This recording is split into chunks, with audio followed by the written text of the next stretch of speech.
Hi, hello friends, welcome my channel Stay Cooking சமையலிசி.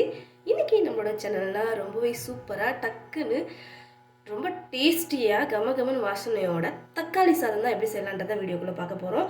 இது ரொம்ப குயிக்கா யாருனாலும் செய்யலாம் ஃப்ரெண்ட்ஸ். ரொம்ப அட்டகாசமா இருக்கும். சோ தொடர்ந்து வீடியோ பார்த்துட்டே வாங்க. நம்மளோட டேஸ்டியான தக்காளி சாதம் எப்படி செய்யலாம்ன்றத இந்த வீடியோல பார்த்து தெரிஞ்சுக்கோங்க. தெரிஞ்சுக்கிட்டு உங்களோட ஃபீட்பேக்கை என்னோட ஷேர் பண்ணிக்கோங்க. வாங்க வீடியோக்குள்ள போய்டலாம்.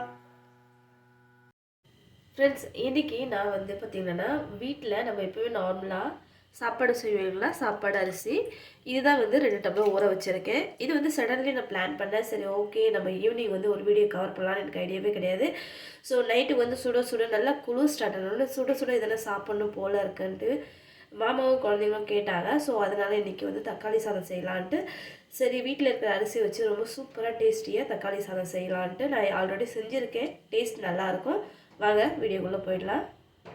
இப்போ சட்டி அடுப்பில் வச்சுருக்கேன். நான் குக்கரில் செய்ய போகிறதில்ல. குக்கரில் செஞ்சால் எங்கள் வீட்டில் யாருக்குமே பிடிக்காது. ஸோ அதுவும் இல்லாமல் கடாய் தக்காளி சாதம் தான் குழந்தைங்களுக்கு ரொம்ப பிடிக்கும். ஸோ இன்றைக்கி பார்த்திங்கன்னா புதினாலாம் போட்டு சும்மா சூப்பராக சண்டேயில் நான் எதுவுமே நான்வெஜ் செய்யவே கிடையாது.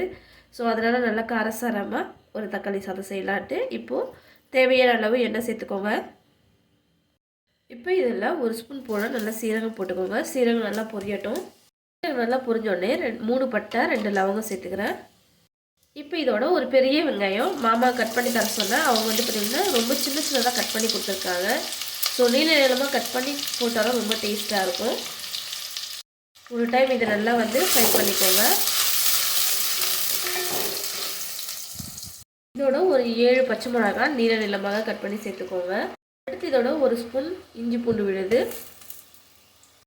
இப்போ இது நல்லா இஞ்சி பூண்டு விழுதை நல்லா வதக்கி விடுங்க.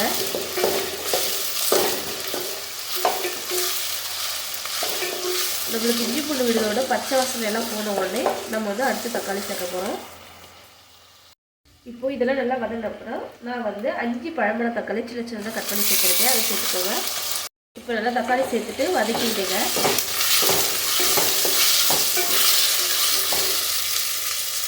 தக்காளி போட்டு நல்லா மசிச்ச உடனே நம்ம அதோடவே ஒரு கை புதினா கொத்தமல்லி 2 சேர்த்துக்கோங்க.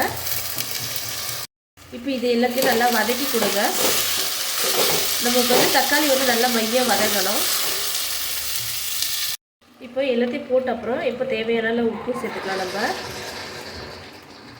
அதோட கொஞ்சமாக மஞ்சள்தூள்,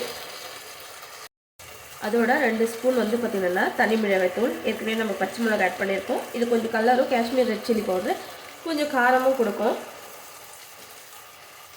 இது எல்லாத்தையும் நல்லா சேர்த்துட்டு நல்லா வதக்கி விடுங்க.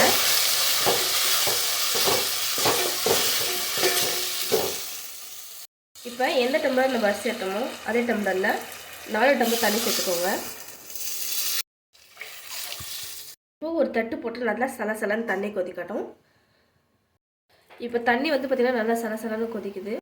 இப்போ இதோட நம்ம ஊற வச்சுருந்தோம் இல்லைங்களா புழுங்கல் அரிசி, அதை வீட்டிலேருந்து கொண்டு வந்த அரிசி அதை சேர்த்துக்கலாம். இப்போ இதை நல்லா அரிசி போட்டு நல்லா மிக்ஸ் பண்ணி விட்டுட்டு ஒரு தட்டு போட்டு மூடுங்க. நல்லா அரிசி வெந்து வரட்டும். அரிசி நல்லா பாயில் ஆகட்டும். இப்போ பார்த்திங்கன்னா நல்லா சூப்பராக வெந்து வந்திருக்கு. ஒரு 5 நிமிஷம் பிளேட் போட்டு கேஸ் ஆஃப் பண்ணிட்டு அப்படியே மூடி வைக்கலாம். இப்போ பார்த்திங்கன்னா நல்லா உதிரியாக புழப்புழன்னு வந்திருக்கு. ஸோ அவ்வளோதான், ரொம்ப டேஸ்டியான சுட சுட நம்மளோட தக்காளி சாதம் ரெடி ஆகிடுச்சு ஃப்ரெண்ட்ஸ். அவ்வளோதான், ரொம்பவே சூப்பராக கமன்னு இருந்துச்சு ஃப்ரெண்ட்ஸ் இந்த தக்காளி சாதம். ஸோ டேஸ்ட்டும் சூப்பராக இருக்குது. ஸோ கண்டிப்பாக இந்த மெத்தடில் நீங்கள் ட்ரை பண்ணுங்கள். ட்ரை பண்ணி அப்படி இருப்பேன் உங்கள் ஃபீட்பேக்கை என்னோட ஷேர் பண்ணிக்கோங்க. நெக்ஸ்ட் ஒரு இன்ட்ரெஸ்டிங்கான வீடியோட மீட் பண்ணுறேன். டேக் கேர், பாய்.